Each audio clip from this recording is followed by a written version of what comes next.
Welcome, welcome. Thank you so much for being here today. It's so wonderful to see you.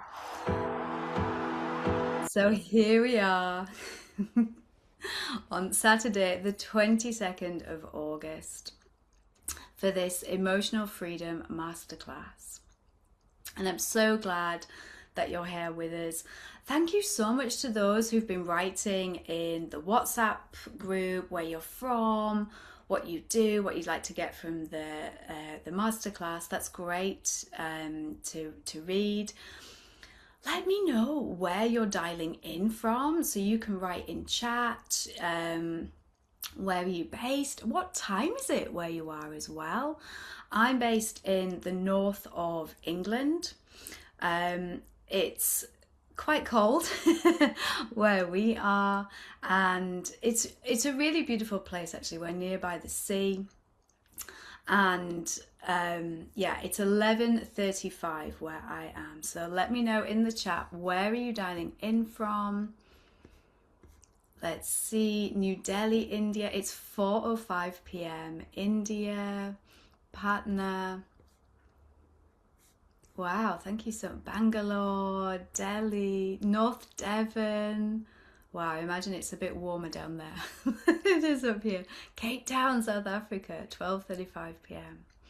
Amazing. Jerusalem, Spain, Croatia. Wow, we've got such a mix on the call here today. West Yorkshire. Ah, no. Perfect. So, for me, something really strange happened this morning with my children. We're kind of rapidly going into we're going into autumn here, and they wanted to bring out their gloves and their hats already, even though we're still in the summer holidays. So I got all the stuff out for them, and then they said, "Oh no, that's not enough. Actually, we want to wear our Christmas jumpers and our Christmas pajamas." And at first, I was like, "Why? Like, why do you want to do that? It's not Christmas." And that didn't satisfy them at all. They were like, "So what? It's not Christmas. We want to wear them." So I let them wear their Christmas jumpers and I let them wear their Christmas pajamas. And sometimes, you just got to go with it, haven't you? And you've just got to do things a different way and do something that's different for how you're used to doing it. And that's what my boys taught me this morning. So I just wanted to share that with you. So, yeah, when I was in your shoes, I was really skeptical about emotional freedom technique. It took me 3 attempts at training in it to really get to grips with what it was and what it could do. I always knew I wanted to work with people therapeutically, and I started off I learned psychology at university. I trained in cognitive behavioral therapy, I trained in mindfulness, and I was working for a long time on the NHS in the UK, the National Health Service, and I loved that work. I really loved it. But what I was finding is people would come back, they would go, and they'd have some relief in their symptoms, but they would come back, and I started to get frustrated with this. But it wasn't until I had my boys, I had them quite close together, 2 under 2. And if you're a parent, you may be aware that your idea of what parenthood is going to be like is often very different from what it actually is in reality. So I had this idealized version, it was going to be like trips to the park and pushing the pram and coffee shops and all of this. And yeah, I was overwhelmed. I was not getting any sleep. I was very stressed. And I needed something that was going to be fast, it was going to work effectively, and it wasn't going to take up a lot of headspace. And that's when I turned to EFT and I started using it in the moment to help me reduce the emotional overwhelm that I was experiencing. And what I found was it actually began to turn the volume down on the emotions that I was experiencing in that moment. It helped me to regulate myself. And in doing so, I was able to kind of meet my boys from a place of calm, from a place of clarity, and from holding loving boundaries as well. And that really started to drive home to me, there's something in this. And I started to work with it, use it with the family and use it with my boys. And I wanted to become, go further into this and train into it. And I wasn't sure how I would go from using it myself to turning it into a business. And it was really when I worked with Vitality Living College, who've put this, this masterclass on for us here today, that I gained the confidence and the structure to be able to turn that passion into being able to go and work with people one-to-one groups. So I'm a practitioner now. I work with people individually. I do group work. I'm also a trainer, and really training with Vitality Living College enabled me to really have that structure, and it gave me the opportunities as well to work with people from all over the world, work with people in different ways, so I could build my confidence and really understand the skill. And this is what I'm wanting to share with you today. How can EFT be used alongside other technologies, therapies? How can it be used for self-help day to day? So let me set safe space as well. I've just shared a little bit with you about how I came across EFT and how I've used it, and I'll share a bit more with you as well about what it's meant to me. So if you can turn on your videos, that would be really great. I like to just connect in with you. I'm going to share some techniques as well. So you'll get a chance to observe, you'll get a chance to practice. And I like to just kind of share it from being able to connect with you as well. So that's how I do that. So let's just go ahead and start by taking a breath in through the nose, out through the mouth. That's it. And let's just take another breath in through the nose and out through the mouth. Perfect. And doing that breath out through the mouth, we're just helping the lymph to flush, and we're just helping ourselves to just be here in this moment. So let me go ahead and share with you what I have today.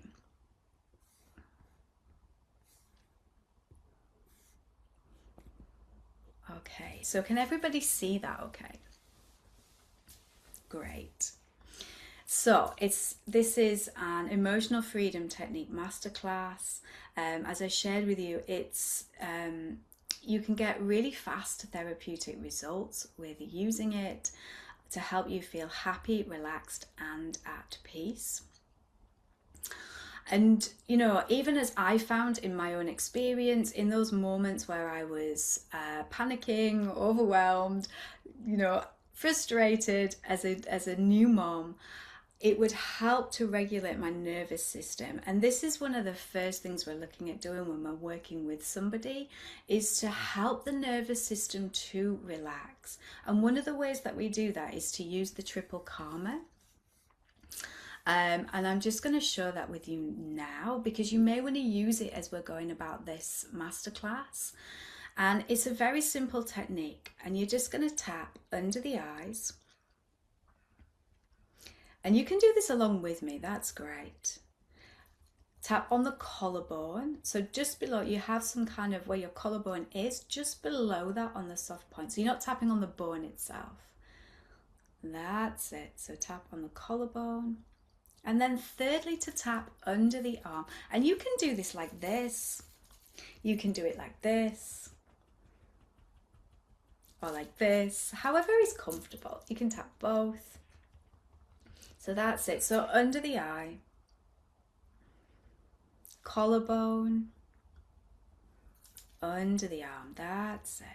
And if somebody comes in for a session, if somebody has issues, things going on, already their nervous system could be out of alignment. Sometimes people come and they've had an argument, they're late, they're rushing, the morning, the day has not gone as they want. So the first thing that we need to do is just help the nervous system to find calm again. So just notice how you feel as you're doing this. And if somebody's really emotional, then we would just say, just breathe. Just breathe and tap. That's it. And notice that it's quite a firm voice as well. You know, it's not like, just breathe. It's just breathe. Stay with me. That's it. Perfect. So just notice how you're feeling as you're doing this. Just breathing and tapping.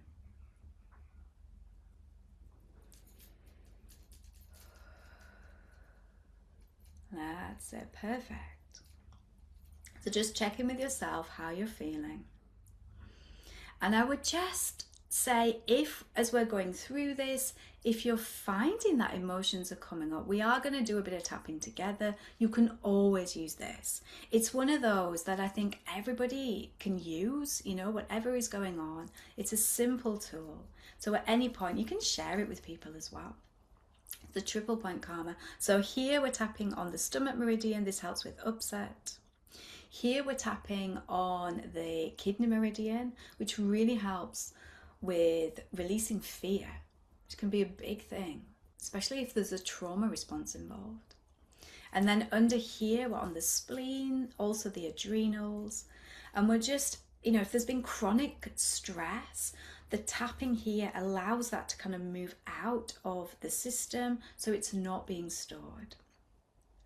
So that's the triple calmer.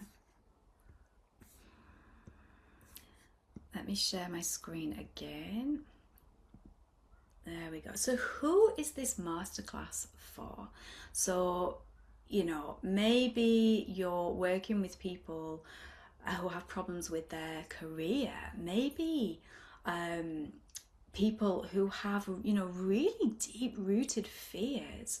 Or maybe there's some addictive cravings going on. Sometimes there can be digestive issues as well. That comes up a lot. Or maybe there's even weight issues.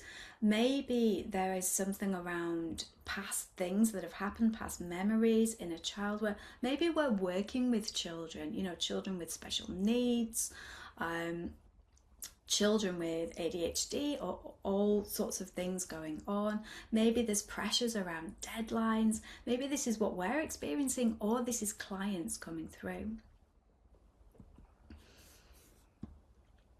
Or maybe we're working with elderly populations, or people are experiencing like hopelessness, or war-torn countries, refugees. Maybe sometimes it's even like fears, like public speaking, phobias. So, Sorry to interrupt. Please raise the volume a little bit. You're barely audible. Thank you. Sorry. oh, thank you for letting me know. Is that any better? Can you hear me better now? Oh, yeah. Wonderful. Thank you. Thank you. Another thing as well, if you are struggling to hear me, or understand me, I do have a Northern English accent. We do have the option for translate as well. So that's for Hindu. So we just have that for Hindu. So what you can do, let me just stop sharing a moment. If you go into your options at the bottom, you will see a button with more on it. And if you click on that, it will come up with a black box, and in that you have you'll see like a globe, and it says interpretation. And if you click on that, you can choose English India. And what will happen then is you will be connected to Sonal Sinha, who's on this call, and she's going to be providing a translation in Hindu. So if anybody requires that, write a message in chat and we will get that set up for you as well. Okay. All right, so just going back to the slides. So again, who is this for? Maybe it's about helping your children, your family. Maybe it's about identifying and releasing emotional patterns. Maybe it's about losing weight, having better health, building confidence and self-esteem. Maybe it's around career and emotional balance, or maybe you already know about EFT and it's just about revision and deepening your understanding. In our time together today, you're going to learn about how emotions and stress contribute to ill health, how you can reverse the effects of stress, and create balance. What is emotional freedom technique and how does it produce results so quickly? And how can you help others heal and make it a profession? So it's not a coaching and therapy session, it's a training.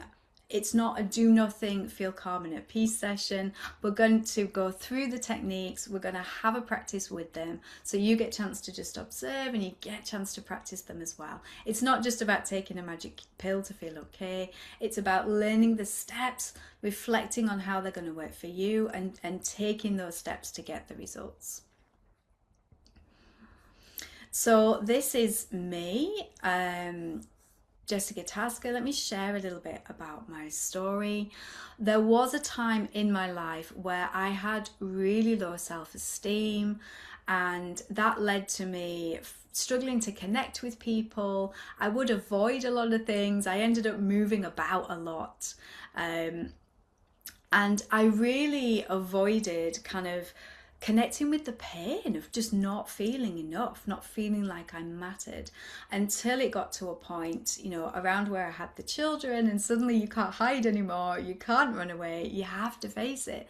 So I started to do the deeper work with EFT as well. So as well as using it daily, I would also begin to ask myself questions like, what were my beliefs? What experiences had led to me feeling like this? And I started to process some of that. I did my own work on myself and I had professional sessions as well. And I began to realize that, the self-worth I was trying to earn by putting across an image of myself, of who I should be, there really was another way to look at it. And that was about just accepting who I was, accepting the parts of me that I tried to suppress, tried to avoid, the bits that I judged, the bits other people judged, and just allow myself to be all of those, and accept all of those. And I found a way to just be more present and connect with myself. For me, it was really about connecting back with who I am. And going through that process and allowing myself to go from the surface to the deep root underneath. So I really found a lot with EFT, and I'm really, really pleased that I get to share it with you here today.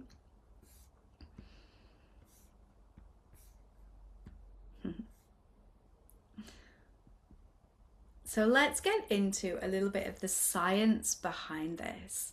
So 85% of illness is stress related. This comes from the Center for Disease Control and the American Medical Association. So a lot of illnesses are connected with stress. This chronic stress that we're seeing at the moment, when your body feels under threat. So you feel that there's a threat somewhere, whether it can be seen or not, it's perceived or it's there. And your body responds by changing your physiology so that you can deal with this threat. So your blood pressure can change, your hormones can change, your focus changes. If you've ever noticed when you're worrying about something, when you're stressed, you tend to focus more on what's going on around you, and it's very difficult to kind of like focus in on one thing. So you can get over worrying, overthinking, and it's all to do with your body trying to protect you against this threat. So then you get things like blood pressure problems, you get aches and pains, shoulder aches. Sometimes it's from, tense in the shoulders, jaw pains, And if this goes on over time, there's no switching off of this, it becomes toxic, then it leads to changes in how our body is coping with life. 90% of doctors' visits are stress related. It's the leading cause of divorce, weight gain, obesity, and addictions. And notice for yourself when you are feeling stress, how that affects communication. I know for myself, I'm more likely to say something that I don't mean. I'm more likely to snap than when I'm not stressed. So it really affects relationships and it affects communication. It can also, we can eat more. We tend to reach for the comfort food when we're feeling stress. And also reach for substances, and sometimes it's drugs and alcohol, but it also can be sugary foods, watching TV, coffee, those things that just trying to manage how we're feeling, because in that moment it feels too much. Unresolved emotions can lead to past trauma. Unresolved past trauma can lead to illness. So unresolved past trauma, what that means is, if we've been through something in the past, a difficult event, and it triggered a nervous system response, so it could be a fight response, a flight response, or a freeze response, and if there was no way of processing that, of allowing that to go through its old process, then it's almost left active in the body. So that means that similar situations, we're more likely to respond as if it's a threat again. We're more likely to perceive what's going on as threatening. And if it's not, if we don't find a way of resolving that, it stays in the body, it changes the chemistry, changes the nervous system, and it starts to put strain on the physical system and how that's able to complete its functionality. By the way, if you have any questions, you can write them in chat and I'll answer them as I go along, and there'll be time at the end for questions as well. So I really want to talk about the ACEs study now, because this had such a huge impact on how we view health and wellness. Some of you may have heard of this already, so give me a 1 in chat if you already know about the ACEs study. Give me a 2 in chat if this is brand new to you. So just give me some idea of who's come across it. Okay, perfect. So for those who have come across it, can I have your permission to share it again as if it's fresh, and just talk about it from an EFT perspective? Okay, great. So what was the ACEs study? So ACEs measured adverse childhood experiences, so stressful, traumatic experiences, and what they found was, if we experience those in childhood, it has a huge impact on our health and wellness. So all of a sudden, what happens in childhood begins to affect our adult bodies. It begins to affect how we develop into adults. It just doesn't stay in childhood. So how can it show up in children? So what we might see, if children have been through adverse events, there could be fear of other people, difficulty sleeping, sometimes there's bedwetting, frequent nightmares, changes to mood, difficulty showing affection, difficulty learning in school. It's really difficult to pay attention to anything, as I was saying before. When your stress response is active, it takes up so much of your thinking, it's really hard to take on any other information. It can lead to avoiding situations similar to the past trauma. How does it show up in adults? So as we're moving into adulthood, it can become an anxiety, a depression, post-traumatic stress disorder. There can be a phobia there. It can lead to insomnia, difficulty sleeping, mood disorders, substance use disorder, and also eating disorders as well. So this is what they measured. So this study was done in California. It was done in the late 90s, and it was really the first study that started to look at this. People are starting to kind of see things differently now, but they put those adverse events into three categories. So abuse, neglect, and household dysfunction. And what they did was they gave the participants a questionnaire, and they got them to give themselves a mark for each of the experiences that they had had as a child. And child was up to the age of 18. So, and then they would add it up at the end, and they would have a number out of 10, and that became their ACEs score. So if you like, let me bring up the slide again. And I'll just leave it there, and you can just have a look for yourself and give yourself a point for each of those experiences that you had had as a child. And you can even share that in the chat if you like as well, just so I have an idea of where people are with that.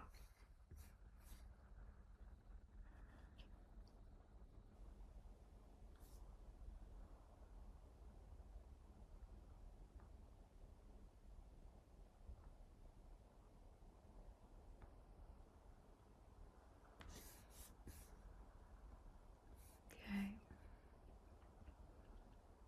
2, emotional debt. Thank you very much for sharing that.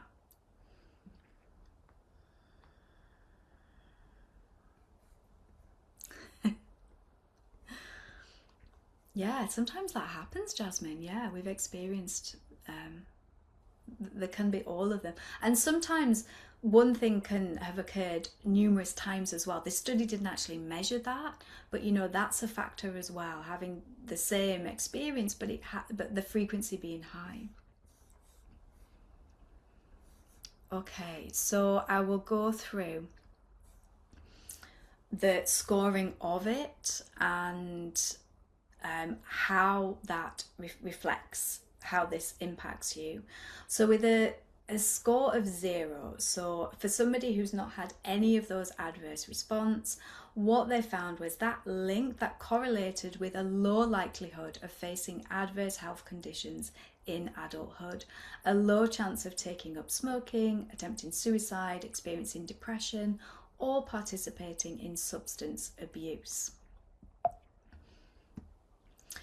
As soon as that score becomes 1, so the first category is 1 to 3, the chances of using illicit drugs increases from 11.3% to 21.5%. And the associations with alcoholism, depression, and suicidal tendencies also goes up correspondingly. Social, emotional, and cognitive impairment is likely, as is the possibility of disrupted neurodevelopment. So just one of those, and we're seeing this correlation with it changing how our brain is beginning to develop. It changes how our nervous system develops. It changes how we start to perceive the world, and that changes our behavior and our biology. So if we go on from that, an ACEs score of 4 plus, and then what we see is the possibility of disease, disability, and social problems substantially increases. And early death is also a likelihood. Chances of becoming an alcoholic increase 4-fold, and the possibility of suffering from chronic depression triples. Chances of heart disease and stroke double, while the likelihood of severe financial issues and problems while working triples. So you can see it's spanning across a whole host of behaviors, of areas of our life.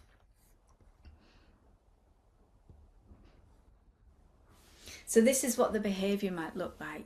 It might show up as a lack of physical activity, smoking, alcoholism, drug use, missed work.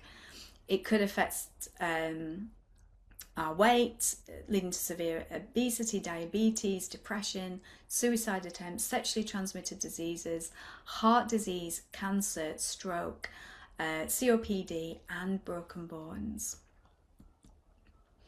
So there's some health conditions that have been really associated with adverse childhood events. So among them, the autoimmune diseases, which, there are many under that label. They've been linked with having one or more adverse childhood event. It's very strongly correlated with cardiovascular disease, how our heart functions, with breathing issues as well, chronic obstructive pulmonary disease. The research there suggested that adverse childhood events was an independent risk factor. It's been linked with diabetes. It's been strongly linked to the behaviours that increase the likelihood of adult cancer. 3 times as likely if you've had an adverse childhood event, 3 times more likely to have depression, and it's also highly linked to substance use as well. So what we're seeing here is somebody who's had adverse childhood events, and like I said, the ACEs study measured some of them, but there's also others, like bullying, things like that. That has a strong influence on our health as an adult. So there's this link between what happened as a child, what happened, how those events were experienced by us, and how that creates these pathways through the nervous system, through our biology, to changing what happens as we are adults as well. So trauma isn't just the event that happens, it's also how the person responds to that.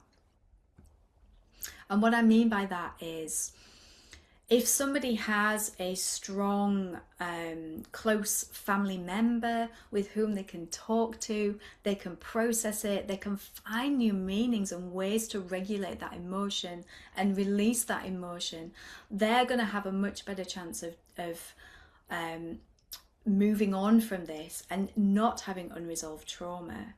So it's not that if you have had adverse childhood events, that means that you're definitely going to struggle as an adult, because there are mitigating factors. If you've had that strong supportive network, chance to regulate your emotions, that's going to change the meaning that you make of these events. But for those that maybe didn't have access to that, didn't have those resources, then that link is really high. And it's also not that all stress is bad. We need a little bit of stress. I needed a bit of stress to be able to sit here with you all now and prepare and get ready for it. But when it becomes repeated and there's no chance to offload that, to release it, and to allow the body to come back to rest and repair, that's when it becomes toxic. And that's when it changes how the brain develops, the behavior that happens as a result, and how the individual can start to see the world as a threatening place. And their ability to cope with that world seems much less. Are there any questions coming up about this so far? Have I missed any questions?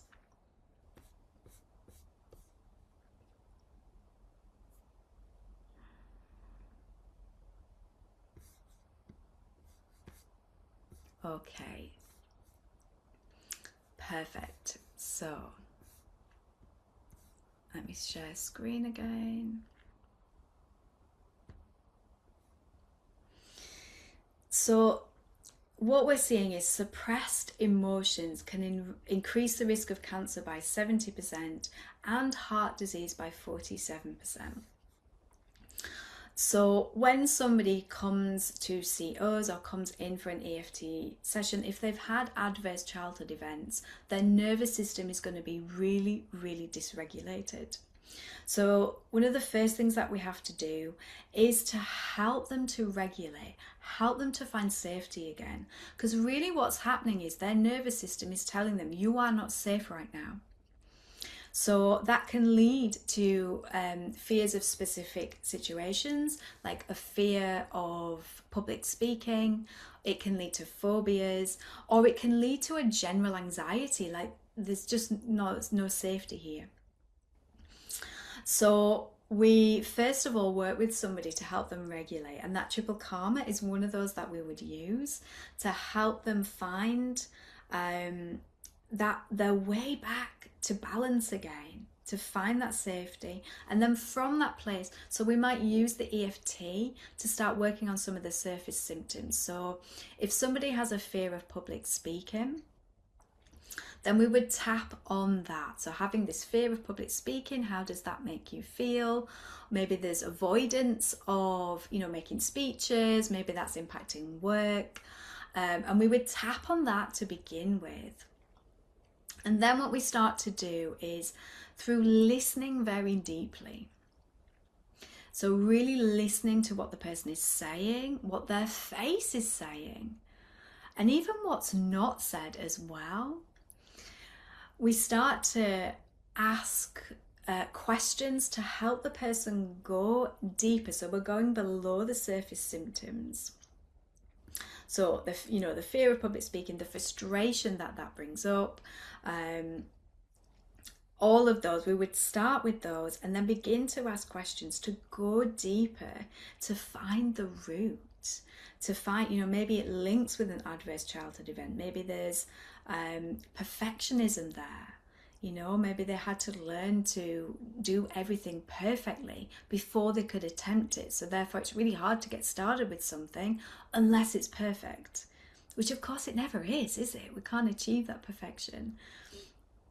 Or maybe there's been shame there, maybe they did public speaking and there was it didn't go the way they wanted and there's some shame there. So then we would uncover the shame and tap with that. And all the while that we're doing this, it's making sure that that person feels heard, accepted, and not judged anymore. So whatever comes up, it's making space for that, so the person can start to acknowledge how they're really feeling and has the permission to be really honest with themselves so that they can start to reconnect with who they really are beneath this nervous system, which is stuck in this sense of I'm not safe. And so EFT can become part of that mitigating circumstances. When I spoke about if you have somebody that you can speak to about this, those children that had that, it helps them to process adverse events much easier. And of course, at any point, you can work with this and process it and find new meaning. So when we're doing EFT, we're tapping, we're allowing the person to connect with the feeling, but doing it in a really safe way, and allowing them to process that and allowing them to make new meaning. And then we also help them to connect with a compelling future. So identify, how they're going to use this, what behaviors they want to do, what their vision is for the future.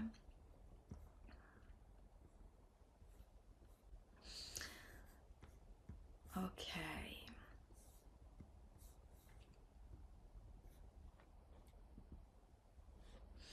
Unexpressed anger. This is a really, really big one. So it's been known to be linked with cancer. And I don't know about you, but anger is really one of those emotions that we were taught was bad in some way, or it's not okay to show it, or we hide it in and then it comes out and it's uncontrollable. So many of us have a difficult relationship with anger anyway.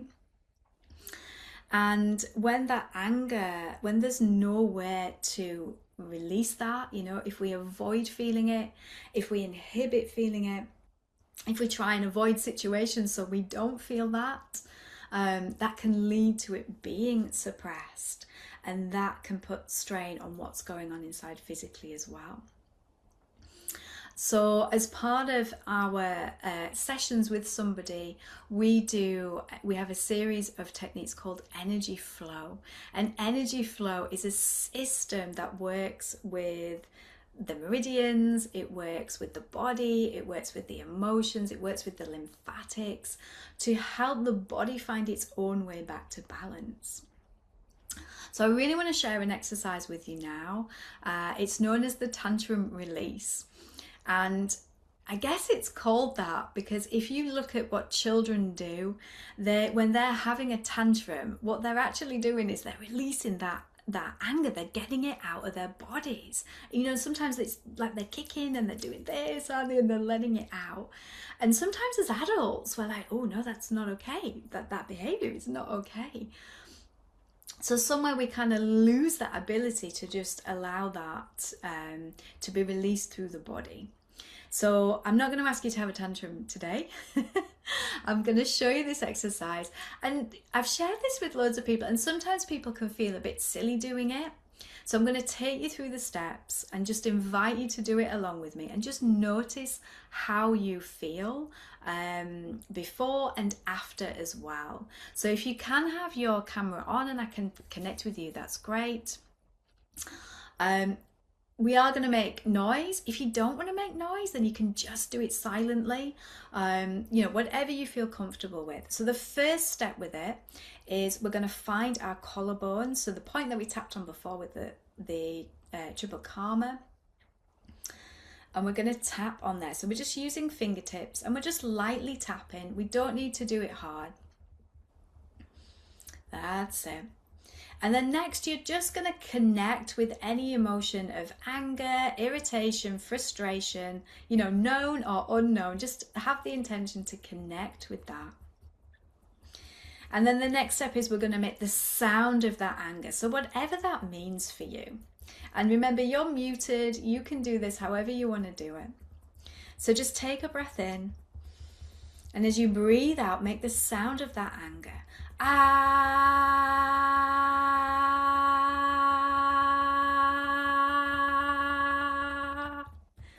That's it. Well done. We're going to do that again, and we're going to add in a third step. And the third step is to actually stamp your feet at the same time. And the reason for doing this is it's really moving it out of the body. So you can try that step as well. So tapping, making the sound, stamping the feet, and just getting it out of the body. So let's do that again. Breathe in. And as you breathe out, make the noise of the anger. Ah. And stamp your feet. Ah.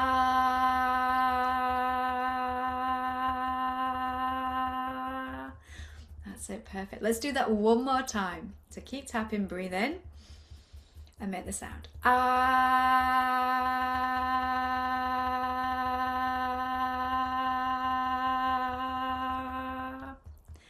Perfect, well done. And now just take a sip of water. So if you have some water with you, just take a sip. Perfect. So as we're doing these exercises, and we'll keep doing a few of these, keep drinking water.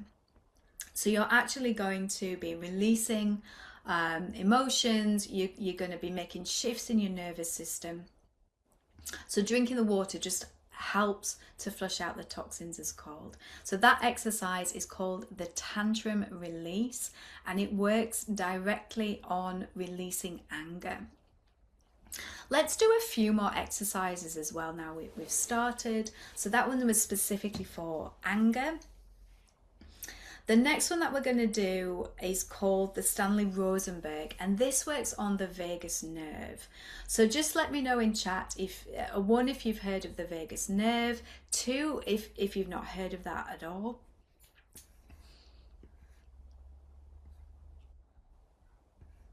Great, thanks for letting me know.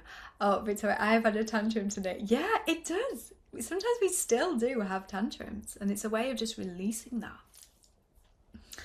Okay, so I'll say a little bit about the vagus nerve for those who don't know. It's the longest nerve in the body, and it goes from the cranium, it goes through the body, it attaches to all of the organs, and it's got many, many functions. And one of those is when we go into fight or flight in the nervous system, so the nervous system becomes activated. It's the vagus nerve that brings us back to rest and repair. And when people talk about vagal toning, have you heard of that term? That's really the ability of the vagus nerve to shift you between fight and flight and rest and repair. So you want to be able to be activated, if you're crossing the road and a car's coming, you want to have the energy to get through that. Or if you've got a deadline, you want the energy to be able to meet that. But you also want to be able to shift back. And it's that ability to shift back that gives you the vagal toning. And if we're in chronic stress, sometimes the vagus nerve can struggle to bring us back into rest and digest, which is where the immune system gets turned on again, your digestive system gets turned on again. And you're able to just fall back into being creative and resting and repairing your body.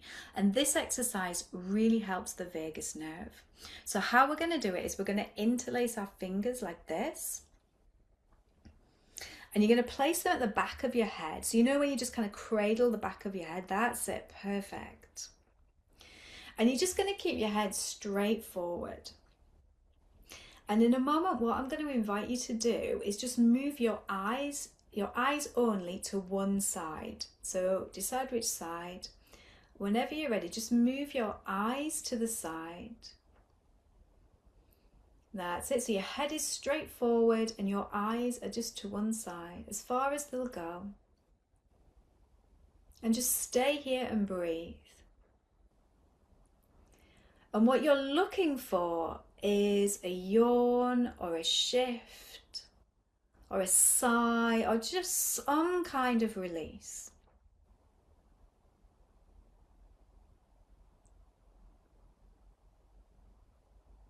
And then when you felt that, just bring your eyes back to the center. And if you haven't experienced that yet, don't worry. And then we're just going to do the other side. So again, head straight forward, move your eyes to the side. As far as they'll go, and just breathe.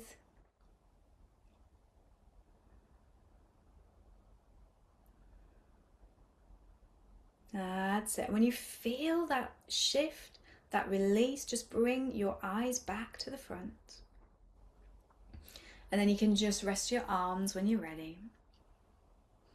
Perfect. Thank you so much for doing that with me. So that is, it really helps to kind of strengthen the vagus nerve. So if you found that there was a sigh or a yawn or a shift, sometimes I just get a kind of like a sort of feeling, then what that means is your vagus tone is pretty good.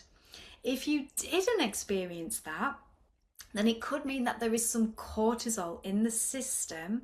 So the cortisol is the stress hormone, which is preventing the vagus nerve from switching you back into rest and repair, or it's just struggling a little bit. So you can actually use that exercise to help bring the cortisol down and to help the vagus nerve to switch you back. So that's a really nice one to do.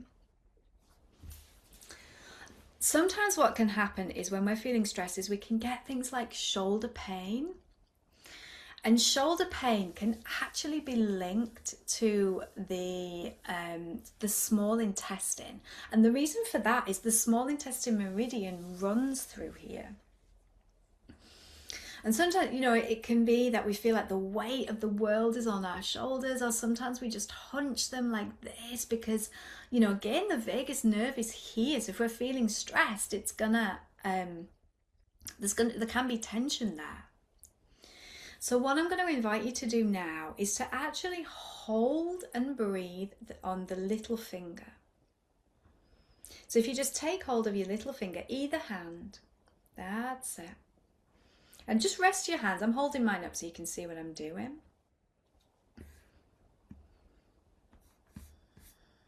That's it, just hold it and breathe. And the reason for doing this is the little finger is the start of the small intestine meridian.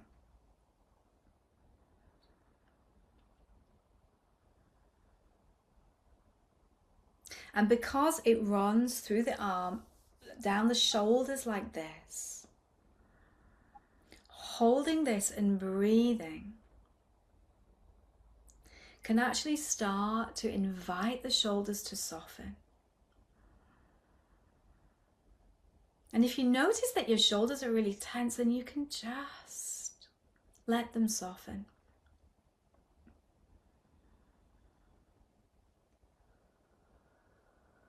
That's it.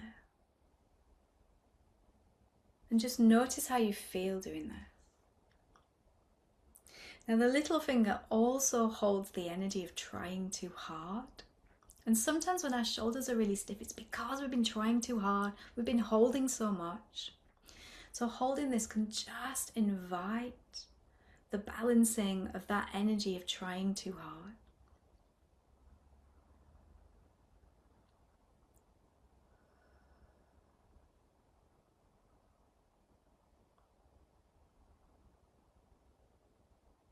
That's it. And this is a really kind of softening exercise. So just hold and breathe. And we'll just hold it for a few minutes, inviting the shoulders to soften.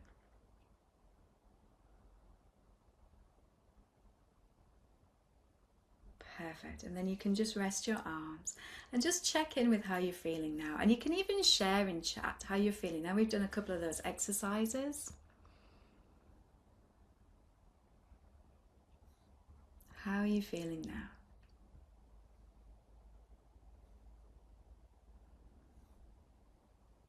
Or even just check in with yourself.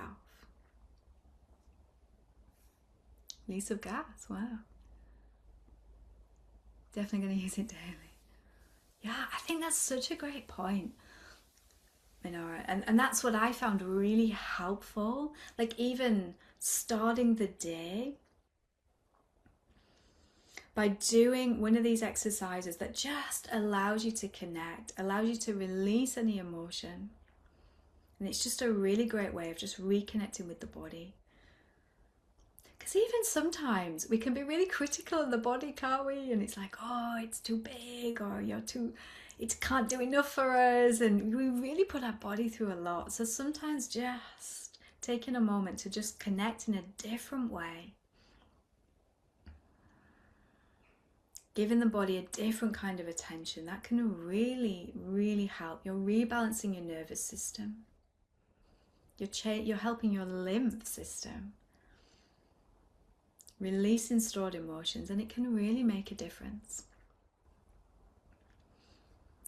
So the question, I like it. Is it possible to do it on the spot, anywhere, at work, with people, etc. practical?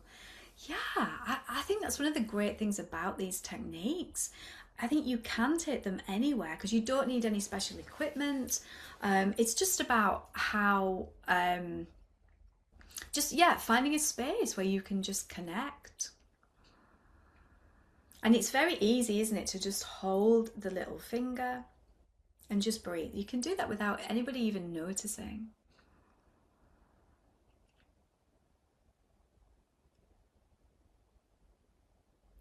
Perfect. And there's even breath techniques that you can use as well. That can really help. And one of those is the sigh breath. I will just show you that now because it's a really great one to use on the spot. It's very simple. So you breathe in and your out breath is a sigh. And by doing that, you're allowing the lymph to release. You're allowing any tension to release in the body. So just try that with me. Breathe in and sigh. Just give yourself permission to let it go.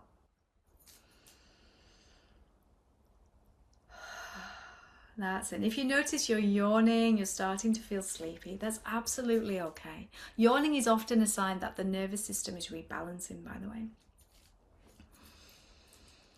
Is one side enough? Is that the finger?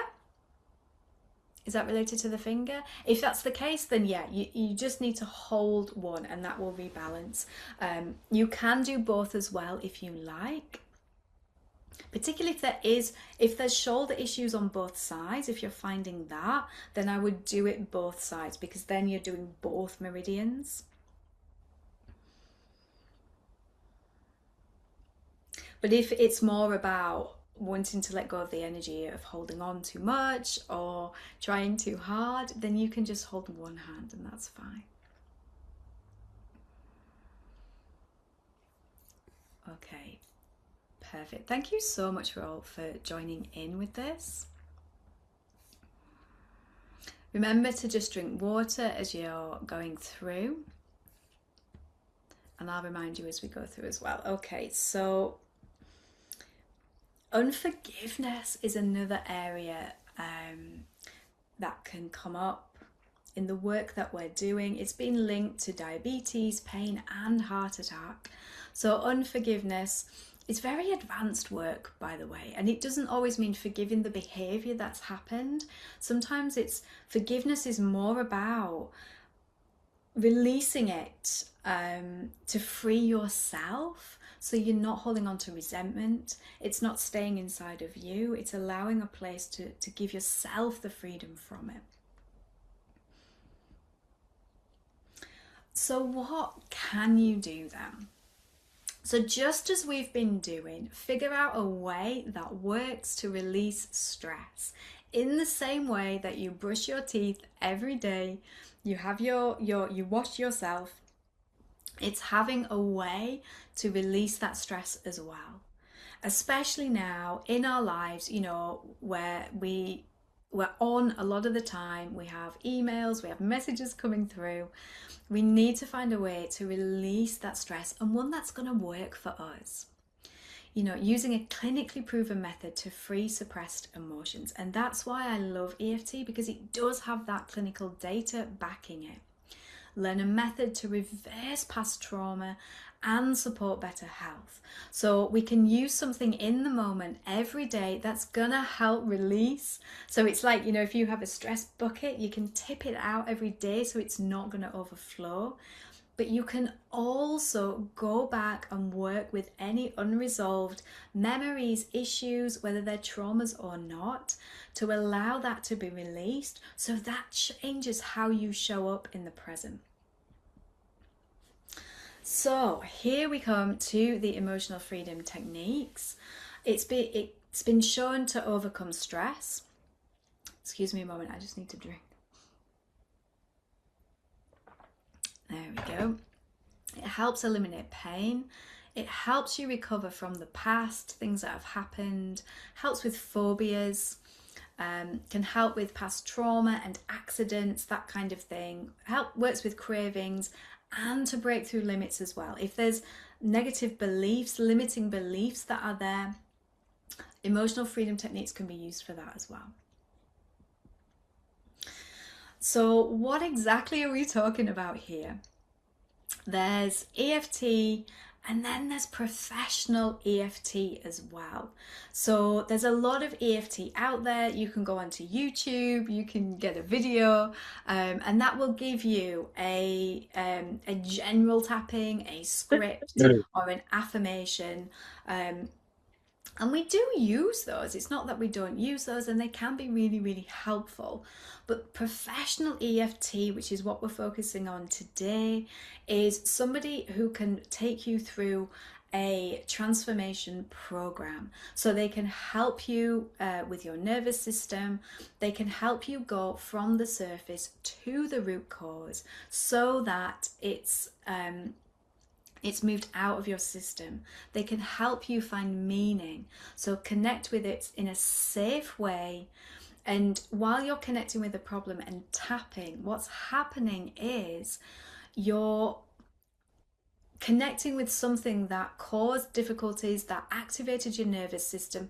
And at the same time, you're tapping, which is telling your nervous system, you're safe now. Everything's okay. You've got this. So because you're connecting with it and the context is changing, that's helping to change how this information is stored in your brain and how that translates into your body as well. So professional EFT is somebody who's going to really hold space for you, ask incredible questions to help you get at that root cause so that you can change how that's stored in your system. Okay.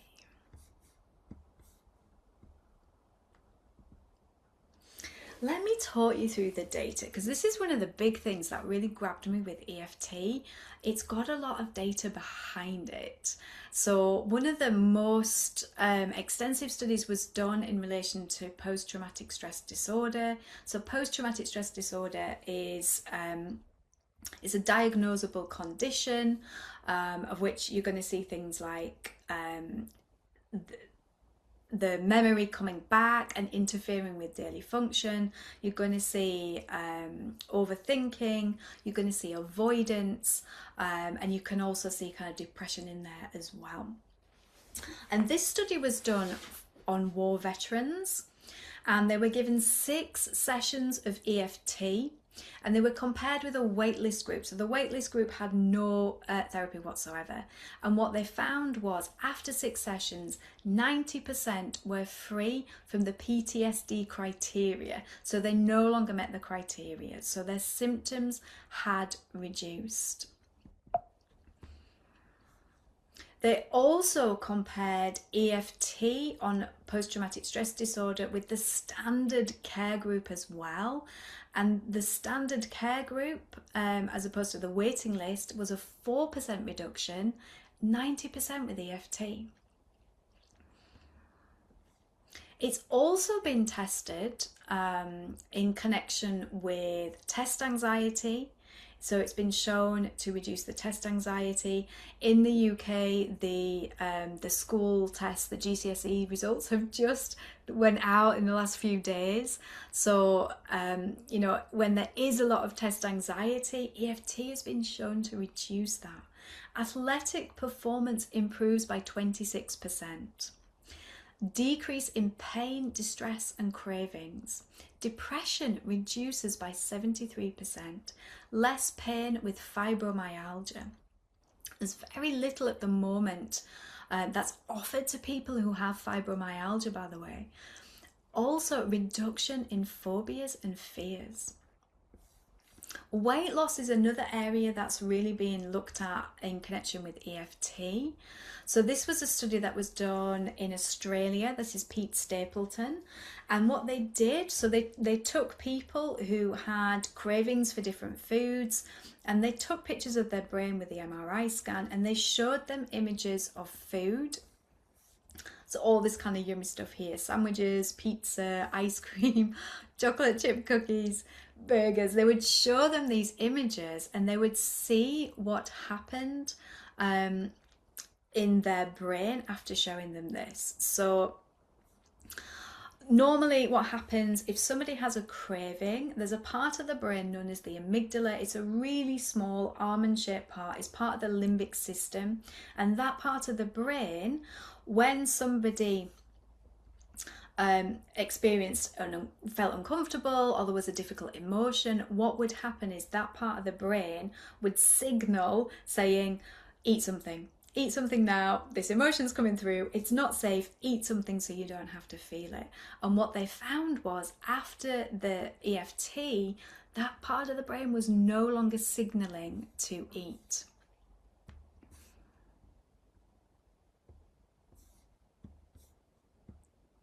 There we go. So you can see before EFT, the arrows are pointing there to where the brain signal was. And then after 4 weeks of EFT, the brain does not signal for a craving.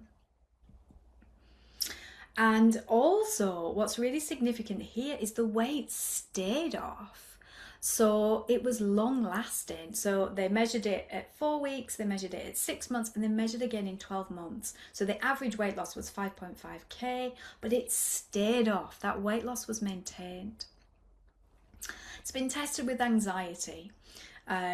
And they again used brain scans to see what was going on, and they found a full reversal of anxiety in 76% of cases, a partial reversal in 90%, and again sustained improvements after 1 year in 78%. And here is the brain scans, just so you have that visual as well. So the blue here, this is a normal brain.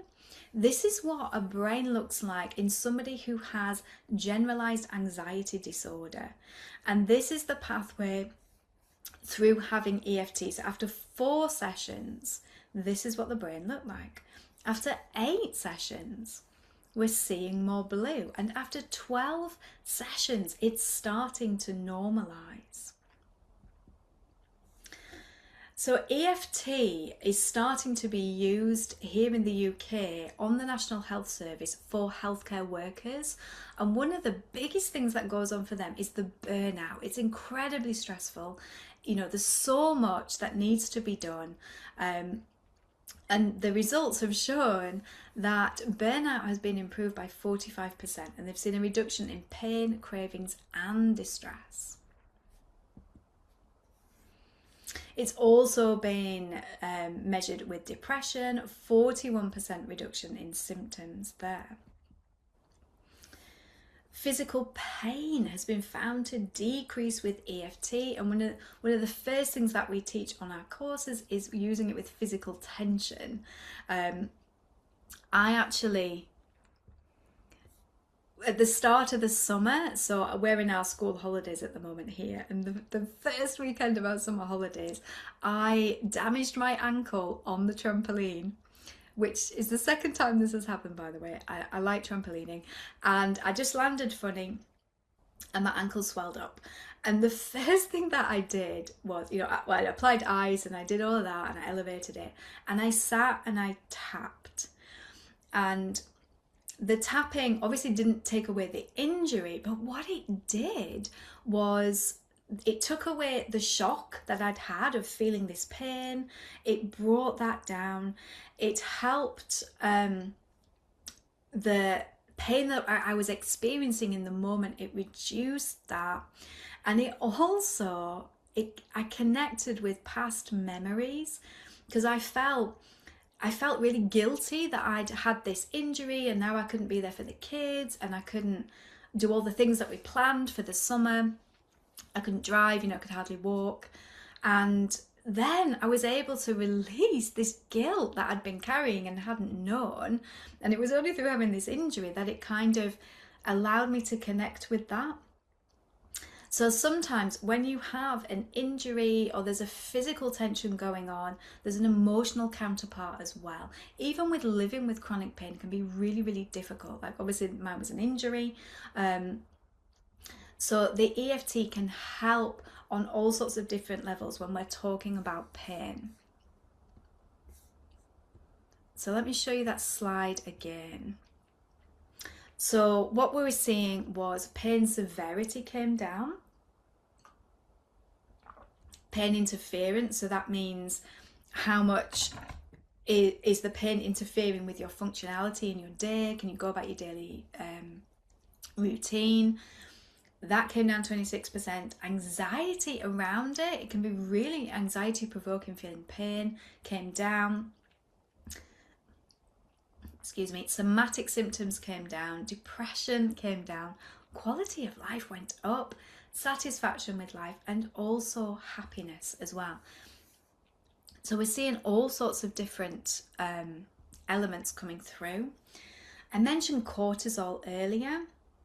And one of the ways that EFT has been shown, like people are like, how does EFT work? What is it about EFT? And one of the things that it works on is it brings down the cortisol level. So the cortisol is the stress hormone. It's one of the changes that happens when you're in fight or flight. And in chronic stress, that cortisol stays there. It leads to premature aging. It changes blood pressure. It's got all sorts of impacts on our health. So, and one of the things that the tapping does is it brings down your cortisol level by 43%. So, again, this is just other studies that have been done. on the positive effects of EFT on markers of health, things like pain, anxiety, depression, the cortisol, post-traumatic stress disorder, the cravings. Immune system markers are going up, blood pressure coming down, and happiness going up as well.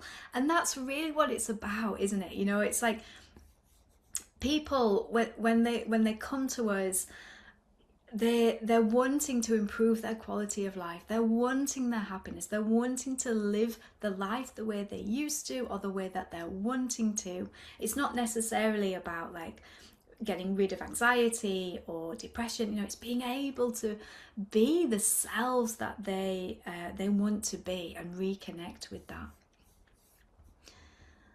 So this is all what the results are showing on the clinical data that's been done. This is Babita. Babita was actually, she was my mentor when I joined Vitality Living College. She's still my mentor, and she's given a testimonial here. She had blood pressure issues and she managed to stabilize that using EFT, and also she shed a lot of weight in doing that as well as she let go of the emotions. This is quite a recent study that was done. So blood cultures were looked at. They took a drop of blood, they looked at it under a microscope, and so before having EFT, in some of the cases the blood was kind of clumping together, and that can lead to things like angina. They would do 2 minutes of unspecified, so general EFT, which we're going to do in a minute, by the way. And then they took another blood sample and looked at it, and the cells were no longer clumping. So it was this like immediate response of what can happen to your physiology when you're tapping. It's been used by celebrities. There's a couple of references here. And I think there was a video, a movie released recently. Was it The Devil Wears Prada 2? And one of the characters in there, she was tapping as well. So, you know, it's people like sort of listening to what's going on with EFT. So we have Michael Ball here. He's used EFT. Lily Allen, she's a singer. She used it for weight loss, I think. And we have the Olympic athlete there. He has used tapping before he goes into his event to get into that mindset. We've got Deepak Chopra, who endorses EFT. Madonna's been cited to use it. Whoopi Goldberg, she actually used thought field therapy, which was the original version of EFT. EFT simplified the process, but it was the same thing, tapping and focusing on the issue. Camilla Parker Bowles, so the wife of King Charles, she's used it. And Boy George, so he was in, we have a program here called I'm a Celebrity, Get Me Out of Here. It's shown in the UK. So they take celebrities, they put them in the jungle, and they see how they get on.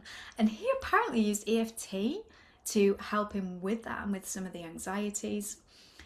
Naomi Harris, the Bond girl, she's used it. Paul McKenna, the hypnotist, he's used it as well. Louise Hay, who's sadly passed over now, she was a huge fan of EFT. We have Gabby Bernstein, she's a lifestyle coach. She uses it regularly. Pink has used it as well for anxieties. And the last two, these are actually Vitality Living College alumni. So we have Natasha, who's a TV actress, and Aisha, who's a beauty queen. So, shall we have a go? Shall we do some tapping? So I'm going to show you the steps of EFT. I'll talk you through them, and then we'll have a go of doing that. So just take a sip of water before we do this. That's it. And let's talk through the steps together. So I'll bring back the share. here we go. So there's 7 steps of EFT. We're gonna start by identifying the issue or the goal. We're gonna get a measure for it. I'm gonna start tapping on the side of the hand. We're gonna tap on the tapping points, and I'm gonna show you those. We close the sequence here at the hand again. Then we're going to relax, take a sip of water, and we'll retest it. So we'll see if the issue has got worse, better, or stayed the same. So to identify the goal or the issue, you're just going to ask, what do you want? What issue do you want to solve? And how does it make you feel? So those are the questions to ask to identify what you want to tap on. You get a measure for it. So on a scale of 1 to 10, you're going to give it a number. So 10 is where it's most uncomfortable, and 1 is it's not uncomfortable at all. So you just give it a number between 1 and 10 based on how uncomfortable it is for you at that time.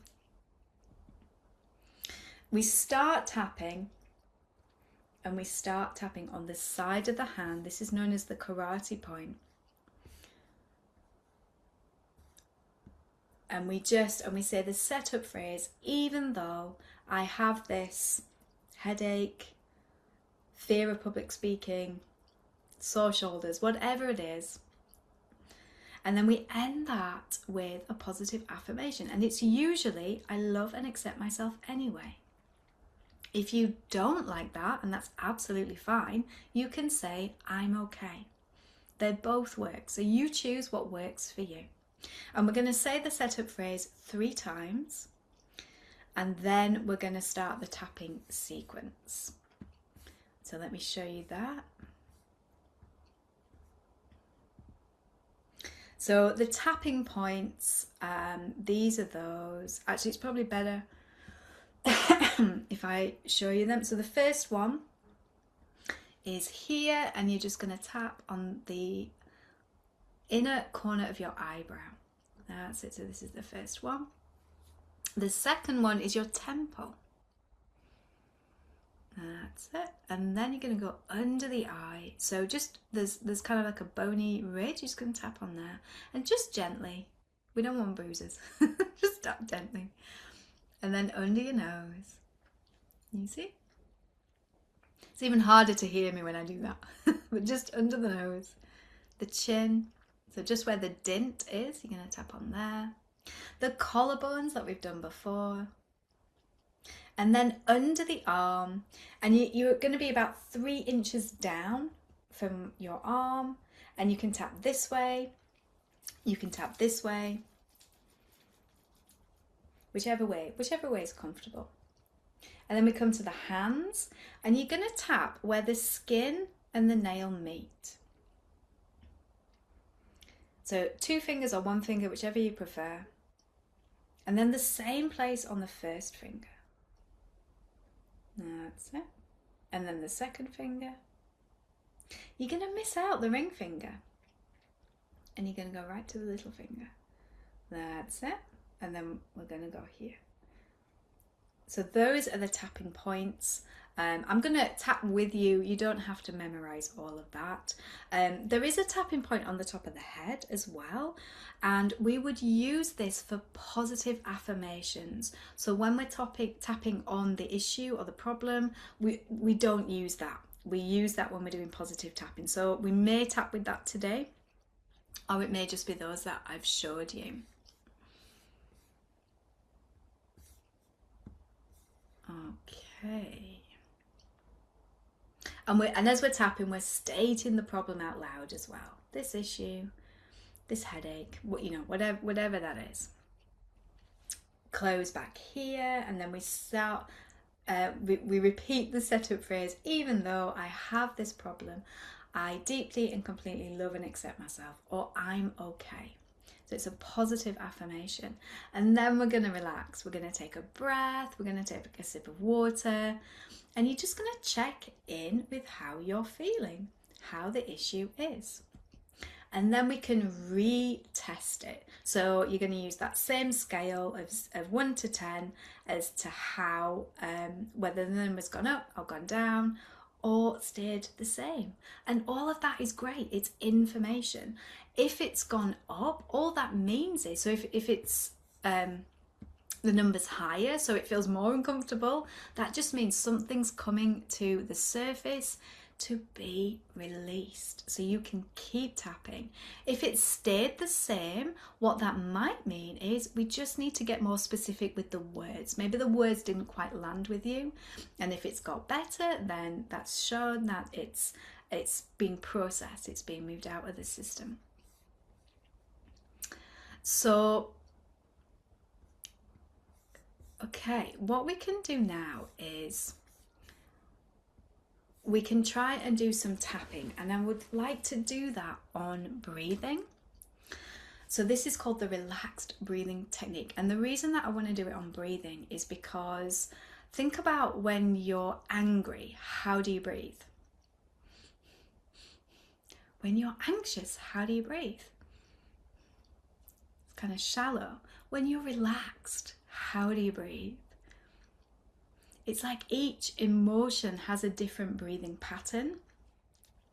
So by working on breathing really connects with how we're feeling. So it's a really great thing to begin with. You know, we're not going to go into root memories and root causes here today. This is just to give you a taster of it. So what I'm going to ask you to do is just check in with your breathing and notice how your breathing is. So if your breathing is quite tight and shallow or constricted, or it's a bit difficult to breathe, you're going to give it a number closer to 10. If your breathing is free flowing and it's easy and you know, there's no problems with that, you're going to give it a number closer to 1. So just check in with yourself. Where is your breathing at the moment between 1 to 10? And you can also give it a few words as well to describe it. And I will use those words while we're tapping as well, so it becomes a bit more specific. So for instance, if your breathing is tight, shallow, constricted, sticky, whatever word you want to use. And if you can, please share it in the chat as well. So you're going to give it a number and you're going to give it a couple of words to describe your breathing. And then what I will do in a few minutes is we're going to do some tapping together and I will use your words. So just take a moment to check with yourself, how is your breathing?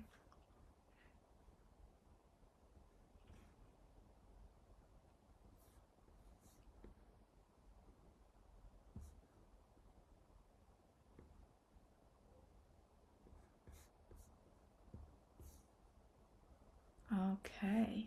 7, shallow. Thank you, Rasheen.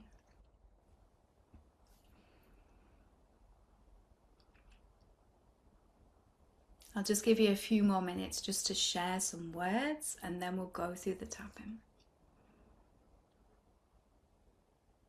3, shallow but calm, belly type. Thank you. 3, relaxed. Thank you.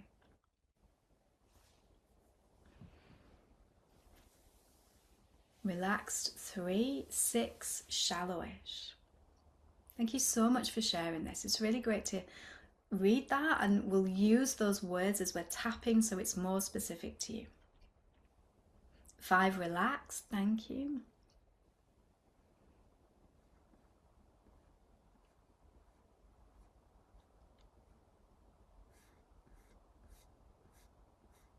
Five, calm. Beautiful.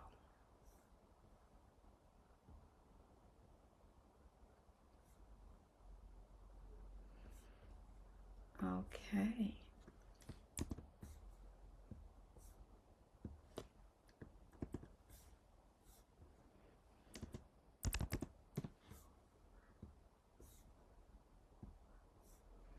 Tanuja, relaxed. 7, tension. Jaw pain. And short on the out breath. That's really specific. Thank you very much for that. relax and calm. So there's a real mix of breathing going on. So as we tap, you're just going to tune into your own breathing. Just repeat the words that I'm using as well. So we're going to start here on the side of the hand, and keep your hand comfortable. I'm just showing you what I'm doing. And you can use about 3 fingers, and you're definitely going to cover the point that's on here. And you're going to tap and you're going to repeat after me, even though my breathing is at a number, and say your number. And it's shallowish. This jaw pain. Short on the out breath.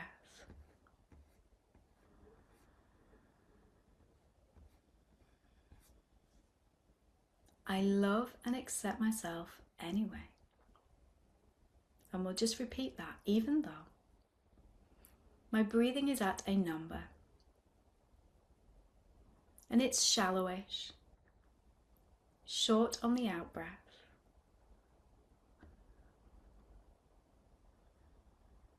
I love and accept myself anyway. And we'll do that one more time, even though my breathing is at a number. And it's shallow. Short on the out breath. I love and accept myself anyway. And now we'll move to the tapping point. So your first one is here. Sometimes I do 2 hands. You can do 1 or 2. This breathing. So just repeat that. And then we move to the temple point. It's at a number. And say your number. Then under the eye. This shallow breathing. And then the nose. Short on the out breath. Chin. This breathing. Collarbone. It's at a number.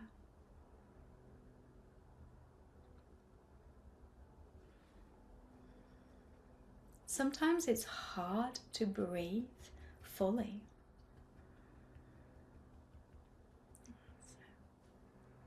And then the thumb. Sometimes my breathing is shallow.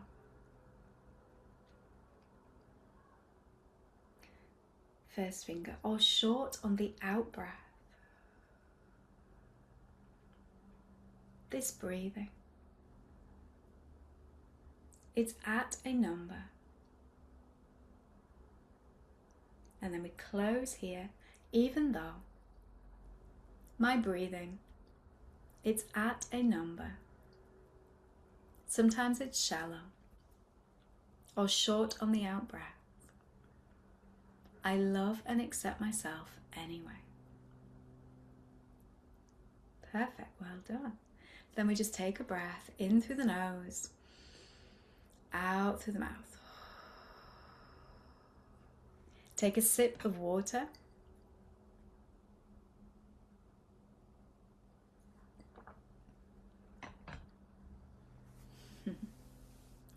And then when you're ready, just check in with yourself. How are you now? And specifically look at the number. Is it the same? Is it worse? Or is it better?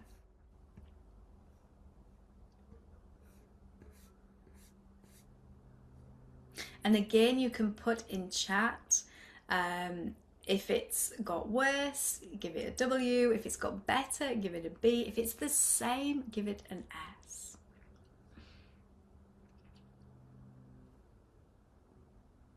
Be better, thank you. Be better. S, same. Better. Better. Deeper. Deeper breath, as in you can breathe deeper.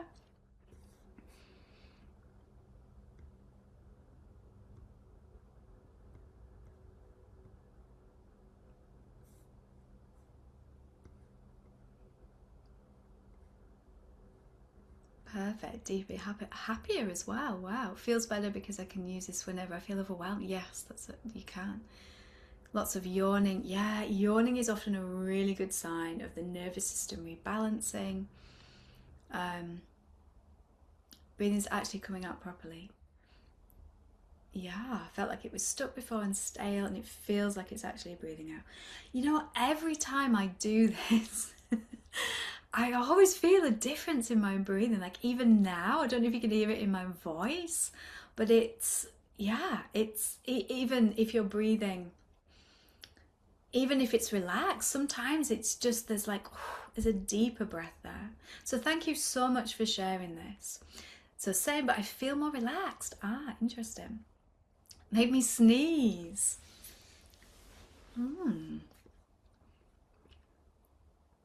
Always yawn and get teary-eyed. Yeah, sometimes that can happen as we soften, as we start reconnecting. These things can happen. Sneezing, tears coming out, the yawning, and if you can allow your body to just do what it needs to do, then that's great. That's what you want to do with that.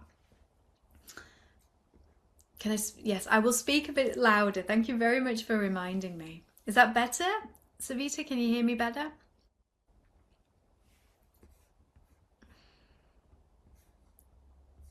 Okay, better. Okay, thank you so much. So let's do another round of tapping. So the reason I got you to repeat the phrases I was saying is there's something known as borrowed benefits. So you can tap, even if they're not your words, I know some of you were saying my breathing's relaxed, it's not actually shallow. Even by saying that, you can borrow benefits. And that's a little bit like if we're all in a room together and the windows are all kind of fogged over and somebody goes along and just wipes the window clean, then we can all see clearer. So even by using words that aren't specifically yours, sometimes as a group like this, we're activating something known as borrowed benefits. So this time I'm going to do another sequence and I'm just going to bring in a little bit more positive so we can even tap on here as well. So again, just follow along with me. So start here. That's it. Even though my breathing can be a bit shallow at times, sometimes it's hard to breathe fully. I now choose to let myself breathe fully and deeply now. Even though sometimes my breathing is a bit shallow. Sometimes it's hard to breathe deeply. I give myself permission to breathe fully and deeply now. And one more time, even though sometimes my breathing is shallow and not full, I choose to breathe fully and deeply now. And we'll go to the top of the head, allowing myself to breathe fully and deeply now. I love breathing fully and deeply now.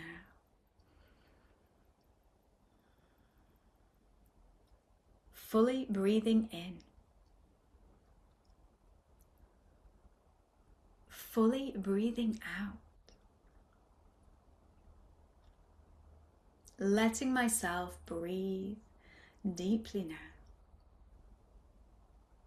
Connecting to my breath.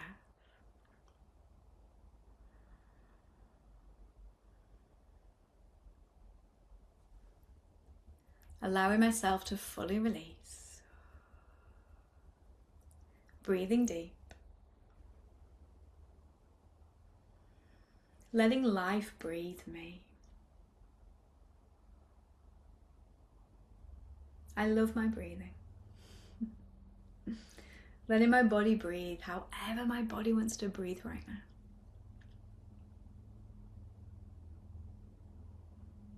I love my breath. Even though I'm not always breathing fully and deeply. I allow myself to breathe fully and deeply now.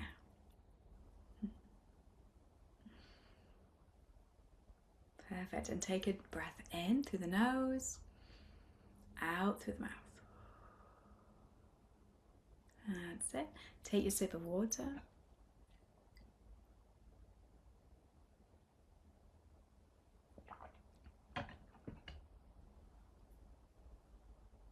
And just check in with yourself again. What number is your breathing at? How are you feeling?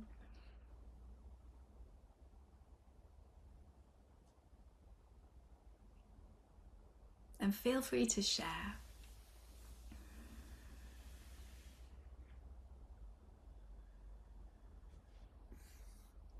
More energy. Wow, a whole lot better.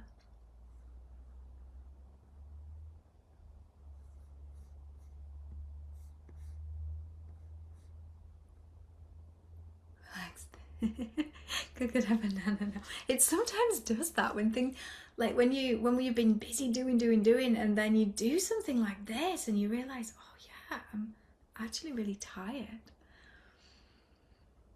So it's a sign that you've reconnected to yourself and what's going on for you. Ready for a nap? There's a few people who are going to be going for a nap after this. But it's all about it a bit sleepy. I think my lungs have grown. Wow. So there's more capacity there. Lower stomach is sort of cramping. Thank you so much for sharing that, Jasmine. So you could even just hold here and breathe, because this is the stomach meridian. You just hold here and breathe. Ah, there's been some holding on in the stomach. Yeah, that makes sense. So if you like, you can hold here and breathe, or you can just sit with it, and I'll check in with you in a bit as well and see how you are.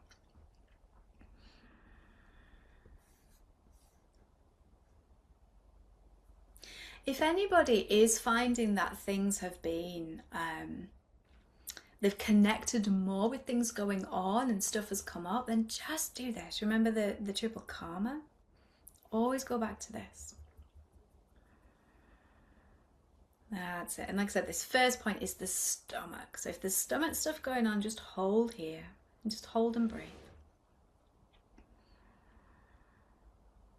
That's it. Thank you so much for doing that with me, everyone, and for sharing as well. It's really great to hear your experiences with it and what's been going on. I just have a few more things to share, and then we'll do questions. I know a few of you have been sharing questions, and that's great. And I will answer those as well. So here are some testimonials. This is Dr. Gitanjali.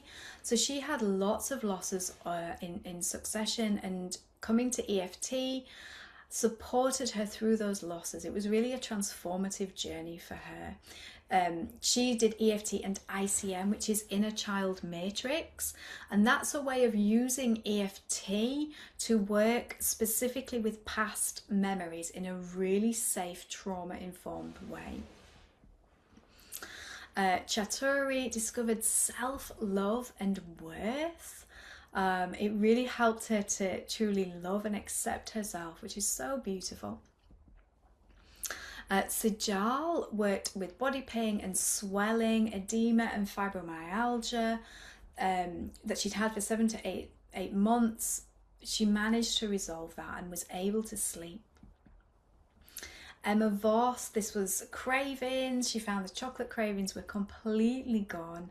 Not even wanting a hot chocolate, which is what she would do if there wasn't any chocolate. So we've been talking about the surface system versus the root cause. So we've done a little bit of tapping on the breathing, on the surface, and some of you have started to connect with things that are going on underneath that. So the first thing that we do is tap on the surface so that it helps to bring that balance back, so we can go a little bit deeper. So for me, my surface symptoms, I was having depression, stress, overwhelm, adrenal exhaustion. I'd exhausted my adrenals. Below that, I was hanging on to these ideas that emotions are not okay. It's selfish to think of my own needs and I am not enough. So that led to me avoiding, basically. That was the thing that I would do. So I never ever dealt with this until I was forced to when I had my kids. So this is a way of just kind of mapping out how we go from the surface to the deeper root cause. Elsa Bula had a very bad fear of balloons, and this is because of violence that she'd experienced. So celebrations were really difficult. Through using EFT, she wasn't scared anymore. She could celebrate with balloons again. This was one of my clients. She worked on cravings, went from cravings to deep, calm, and restful sleep. She was able to feel her nervous system slow down, and as a result, was able to sleep as well. Hemjoti, she very sadly lost her daughter, and she worked on the grief, anxiety, and stress, and was able to feel lighter and manage the anxiety much easier. Hansi overcame chronic sinusitis and cravings. Cravings comes up a lot with this. It helped her to breathe better again, which is so important, isn't it? This was one of our practitioners, Lou Brannan. She worked with this client and he had arthritis. Like he couldn't run with his kids, he couldn't play with his kids, 36 years of physical pain. After having EFT, he actually sent Lou a picture of building these garden gates, these huge gates, which he was able to do after having the EFT, which was incredible. That's back pain, gone in 20 minutes. That was even in the training. So somebody went through the training and experienced back pain release within that. Again, on the training, this lady had a fear of confined spaces, and they actually got her to go and sit in that cupboard after doing the training. Wolfgang has made a career out of using EFT. He's working with coaches and therapists and helping them create businesses. And this is a testimonial from Adrian Lim, again one of our practitioners, who worked with a mother and healed the past and got closure. And this is to do with EFT in the UK. So there were some anxiety and difficulty using trains and tubes, getting panic attacks, not feeling safe. 2 sessions and she was able to get back on. So thank you for listening with all of that, and hopefully you've got a sense of how the clinical data behind EFT, how EFT can be used in a professional way, and what people have gained from it as well, and you've had your own experience of using it. Are there any questions that anybody would like to ask? I know we've had a few come through on chat. If you do want to ask a question, you can raise the digital hand and I'll take questions now, or I'll go through the ones in chat as well. Ma'am, can you show the slides, beginning slides? The beginning, I have some internet problems, so I didn't get the beginning part of the session. Who is talking? Sorry, I'm finding it. I'm struggling to see it. Can you raise your digital hand and then ask your question again? Who is it who is speaking? Dr. Rennie, was that you? Yes, ma'am. Yes. Ma'am, Oh, thank you very much for your wonderful session. Really, it's very grateful for me. Can you show the beginning slides? I didn't get the beginning session because the internet problems. So can you show the beginning slides, 4 slides, beginning, starting slides? We absolutely can. What I might do, Dr. Rennie, is connect with you afterwards, and then you can let me know what you missed, and I can catch you up. Is that okay? Hello. Did you hear that? No, ma'am. So what I will do is I will connect with you after Okay, the thank you, thank you, masterclass, thank you. and you can let me Yeah, know yeah, what yeah. you missed, and I'll catch you up. Is that Yes. okay? Thank you, Okay, ma'am. Thank you. Okay, perfect. Thank you very much for saying that. thank you. Okay, Jasmine, let me Hi, bring you. Jessica. Thanks for today's session. I did just want to ask if it was possible to get some links or even the name of a few of the studies that you brought up in your presentation, especially like the brain scan ones and the one with the PTSD military veterans. Because I'd love to get like a deeper look and find out where the study took place and just dive right into it. I found it all Yeah, extremely fascinating. Um, yeah, so absolutely. yeah, it would just be absolutely incredible if I could get that sent. Yeah. I love your interest in it. I didn't go into like all the ins and outs of it, but we do have all the clinical studies. We have the information on them, so we can send that one out. If anybody else wants that as well, we can get that to you, so you can have a deep dive as well into some of the studies. So if your interest has been piqued, we'll post that as well. So yeah, absolutely, Jasmine. Thanks for asking that. I'll get that out to you. I did also have one other question. Oh yeah, go ahead. Um, is there any way of counteracting that tired feeling slash exhaustion after an EFT session? Are you feeling it now?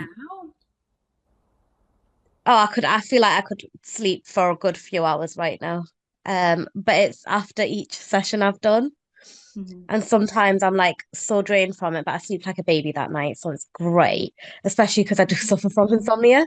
But other time, a lot of the times I have to crack on and do other things. And I was just wondering if there's some sort of like way of combating that exhaustion or delaying it till evening time or anything. Yeah, when you can sleep. Yeah, I really hear you. I think this is a really common thing that can happen when you are having EFT and you start to work in the body in this way. This tiredness can come up, which, yeah, can interfere then with what you're doing afterwards. So one of the things that we could try right now is there's another tapping point, which I don't think I've ever shown you actually. It's on the wrist. So we can all try this together. So either wrist, you can either bang the wrist together if you like that.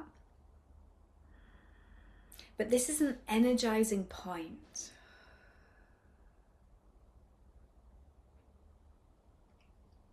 So everybody just try this. How is that feeling, Jasmine? As you're doing that? It's actually helping,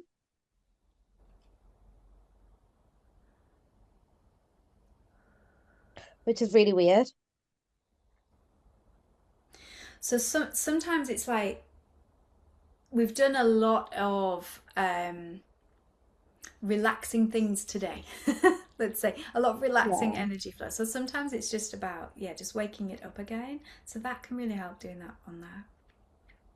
It's so funny because I can actually feel it like within the brain and the eyes. The eyes literally feel less heavy. Wow, that's amazing. It's But incredible. It yeah, works that's like really, that is clearing. yeah. A couple of other things that you can do is if you can have a salt bath. So if your body's released anything, the salt in the water is really going to help to take that out. So that can kind of help rebalance. It can also balance out that exhaustion and allow restfulness instead. Or it might be just going out and getting into nature. You can even try your bare feet on the ground just to kind of ground, re-energize, and just take in that sensory input from being outside as well. Yeah. Does that give you enough for Yeah, I'll going do on that now? tonight. Yeah. Yeah. Yeah. And we can always connect afterwards as well if you need anything further. Thank you. All right, Desmond, thanks for your question. Okay, Minora, can I bring you in? Hi. Great Hi. session, by the way. I mean, I Oh, learned so thank you. much. And I just had one question, on daily basis, how can I use this wonderful practice to say maybe manifest a certain goal? Because sometimes I do find myself stuck. Like I feel like, I'm trying to do my affirmations or, I'm trying to meditate on it and still it doesn't come to fruition. So I'm just trying to understand, is my energy stuck, or maybe I'm not trying to manifest it from the right mind space. So I'm a little lost there. So I was wondering if you could, like help me with some tips, techniques. Wow, that's such a great question. So you're wanting to manifest certain things and you're wondering about the best way to go about that. Is that right? Hmm. And how you can use these kind of techniques Techniques, yes. towards that. Yeah, that's so interesting. There's a group called the Tapping Solution that have done a lot of bringing EFT into the kind of public domain. And what's fascinating here is they actually started out by just making videos in their dad's basement, something like that, and they'd run out of money. So they literally had to use tapping Oh, to get to where they are now, and it's like millions and millions of dollars. They did their affirmations whilst tapping. So do you want to give me something that you don't mind sharing that you're wanting to kind of bring in? I'm trying to manifest like a freelancer income so that, I can move around and work. So I've been trying that for a long time, but I feel like, I'm stuck at a certain income level and I can't seem to get past it. And I mean, I don't have the kind of opportunities that I want. So, or they don't come my way, or maybe I'm not open enough to receive them. So it's one or the other. Ah, I see.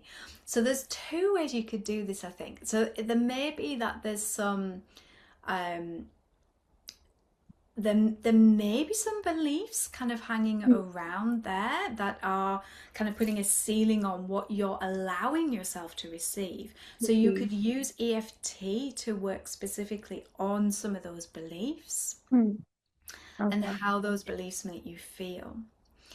In terms of a daily practice, then how you can use EFT for manifesting things is you do the setup statement and you connect with the gratitude and appreciation as if it's already there. Okay. Do you want to All have a right. practice? Sorry? Yeah, I Do you want to have a remember that. practice together? Okay, yeah, we can do that. Okay, so everybody join in with this, and you can even think about it, something that you want to manifest, something that you want to bring in, and just start by tapping on the hand and just really connect with what that thing is as if it's already here. Is that possible to do, Minora? Yeah. I'm Yeah. trying to like manifest becoming the person that I want to be. Can you feel it inside? I'm getting there. Okay. Perfect. Stay with it. Imagine what it's going to feel like. Imagine what you will look like. Imagine what you'll sound like.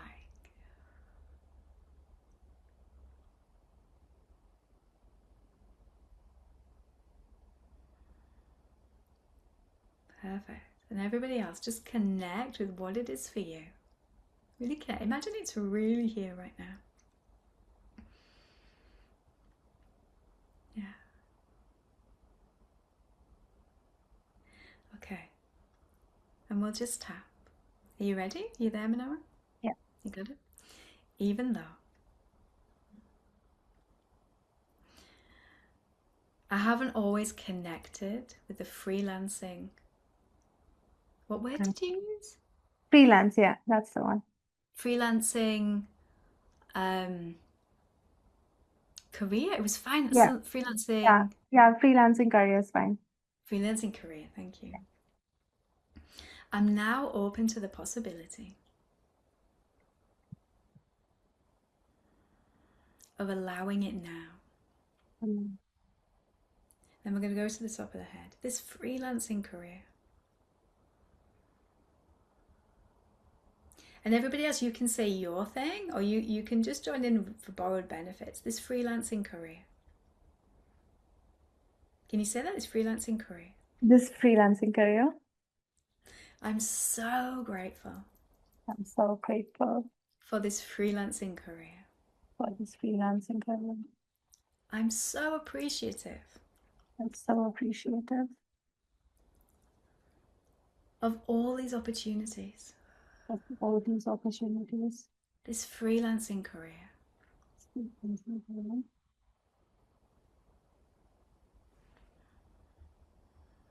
I love that I can open myself up That I can open myself up. to the energy of this freelancing career. Energy of this freelancing career. What if I could allow it just now? What if I could just allow it now? I wonder what that would feel like. I wonder what that feels like. This freelancing career. I'm opening to the possibility Possibility of this freelancing career. of this freelancing career. Beautiful, well done. Thank you. I'll So, make it a habit to do it every day now. yeah, so connect with as if it's already there and the gratitude of it, Mm. and then you can do that tapping sequence. Yeah, I think I need to work on all the limiting beliefs, and then I'm sure this will definitely help me.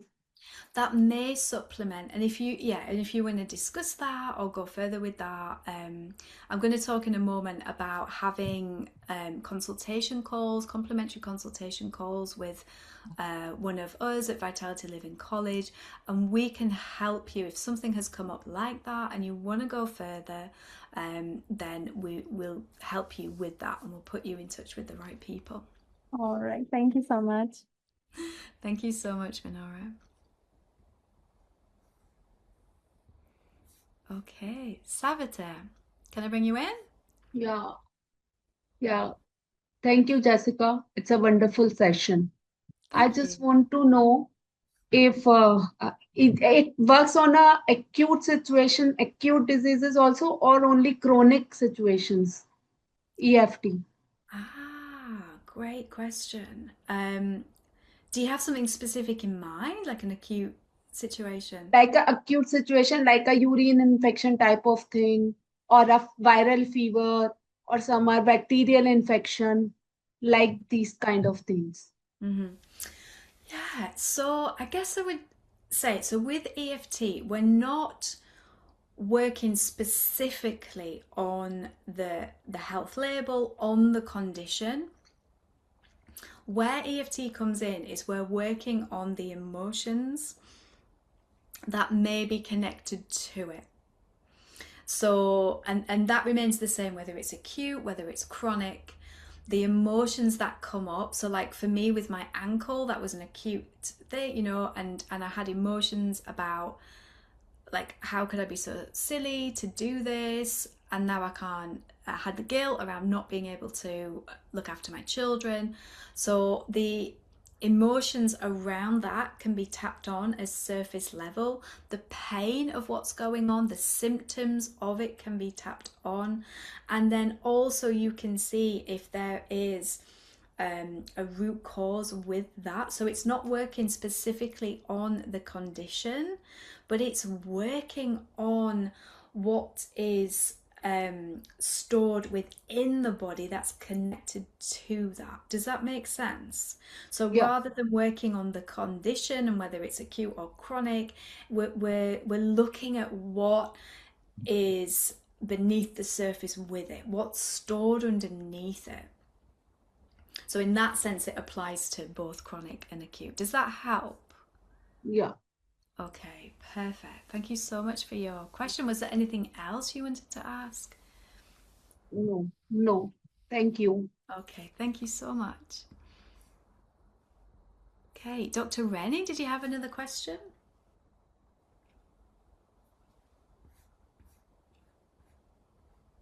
Yeah, just unmute, Dr. Rennie. I can't hear you.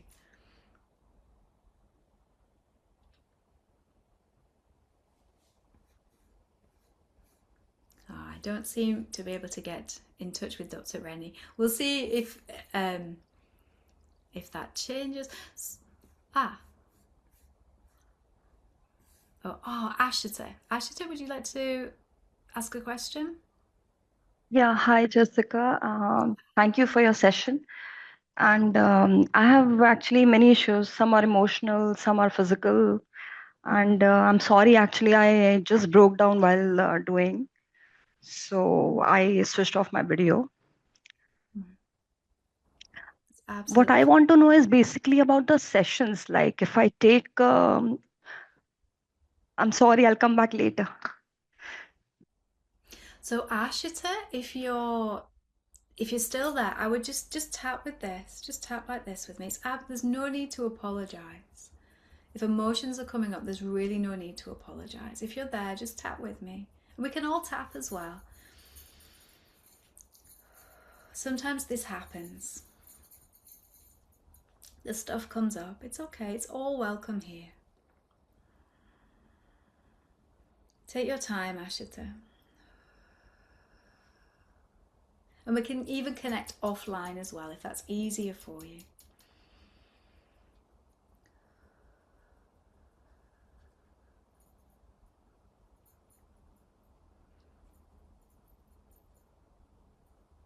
Okay. Thank you everybody for just tapping along. It really makes a difference, you know, when we're all tapped together. Even if you're not experiencing any overwhelm or anything in that moment. Something about the power of a group. Okay, so Ashita, we're just going to give you a moment, whatever you need. You can message me or I can come back to you whenever you're ready. In the meantime, I mentioned about kind of next steps.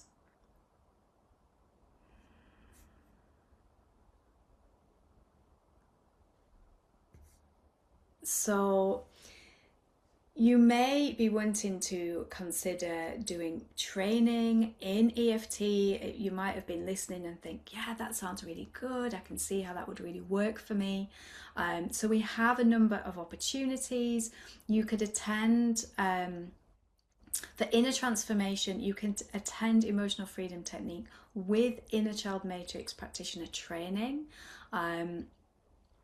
which gives you the way of working in a really trauma-informed way and going right to the root of the problem, working with the inner child or the past self and resolving the activation of the nervous system, working with limiting beliefs. It's a very, very transformative way of working.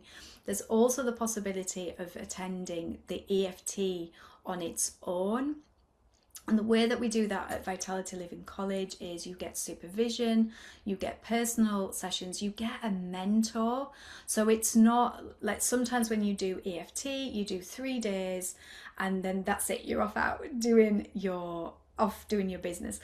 What we do at Vitality Living College is you get a mentor, you get a coach, you get your own sessions, and you're really taken from the very, very start of it, all the way through how to communicate with clients, how to build your own kind of breakthrough program. And you also get opportunities as well to develop your skill in assisting, in being a coach yourself. So it's a really kind of integrative program. You can also come and do emotional freedom technique for personal development as well. And you can also get a senior practitioner. So what that means is having your own therapy sessions as well, which is a really big part of it. Like, I know myself, there's no way I could have come and done this kind of masterclass without going through the VLC program, the Vitality Living College steps, to do my own work on myself, to release my own fears, you know, my own fear of public speaking, so that I can share, you know, the EFT that I'm so passionate about. So if you are interested in any of that, put a T in the chat if you want to, if you're interested in doing EFT and Inner Child Matrix together. Put a P in chat if you're looking to do EFT, the practitioner course, and put EP if you're wanting to do the personal development part of that. If you put that in chat, then we will make sure that we can get the details to you and give you all the information you need about that. Is it the first one that is the trauma-informed one? So yeah, the T for Inner Child Matrix, that's the trauma-informed one. Although EFT itself is trauma-informed, but the Inner Child Matrix just gives you a way of really kind of getting into the past. So yeah, if it's trauma-informed that you're interested in, you can write T. So yeah, go ahead and share that if you're interested. We'll get the information to you. If you would like to speak with one of us privately, we'd love to set that up for you. You can click on this link and this will take you to, see if I can do this. Oh, I can. So this takes you to this page. You can book a complimentary call and we will sit with you and we will talk through the different Can't see options. the page. Can't see the page. Oh, we can't see the page. Oh, no, we can see it. Can you see it, Yogi? Yeah, we can see it. Oh, perfect. Great, because I didn't know how I was going to make it visible if it wasn't. So Just click on here we... I also So shared a link. we will share the link for you as well, and you can click on that link. It brings you to here and you can book a free call if you want to discuss more details about any of those options. If you even want to talk about having your own therapy, you know, if this has sparked something for you, we'd love to connect. We'd love to talk it through. So you can click on that. It tells you a little about what's in each program. You can also give your feedback as well. We'd really love to hear from you. How have you found the masterclass? Let us know that as well. You can click on, and there's loads of videos there. You can see what other people have gained from learning EFT. And then lastly... Jessica, can you click on the link and show it to them? Ah, you couldn't see that? Yeah, we couldn't see that. We just saw the link. So just click on the link and show it to them. Can you see it? No. Okay. Well, it's showing up on my screen. Let Hi, me see if... Jessica. Hello, sorry, it's Veronica. Oh, hi, Veronica. Hi, hello. I think if you click when you're sharing the screen, at the moment it's just sharing your PowerPoint, but when you try to stop showing that, there is also an option of sharing not just the PowerPoint, but the pop-up link that comes up. So you can either share your whole screen, just the PowerPoint, or also the link. So if you click on stop sharing and then share it again, but share your whole screen, it should let you do that. Got it. Thank you so much, Veronica. Problem. There. Have we got it? Perfect. Thank you for that. So yeah, so you click on the link and it brings you through to this screen. So it gives you all the details there of the programs. You can click here to book your free call to find out a little bit more about each of those. It tells you about, what you get with each one. And we've got a feedback form here that you can click if you want to give us any feedback about any of the process. And you've got the videos there as well, of what people have gained from training. So there we go. So we'll get that link to you as well. If you want to say hi to us, we'd love that. Here are our links for Facebook, Instagram and YouTube. Pop on there and say hello to us there. We'd love that too.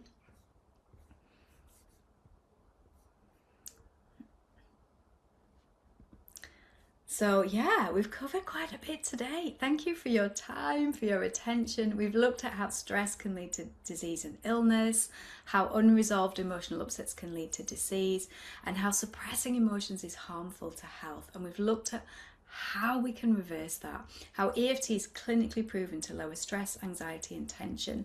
And we've gone through the steps as well. So I've gone over a little bit with time as well. Apologies for that.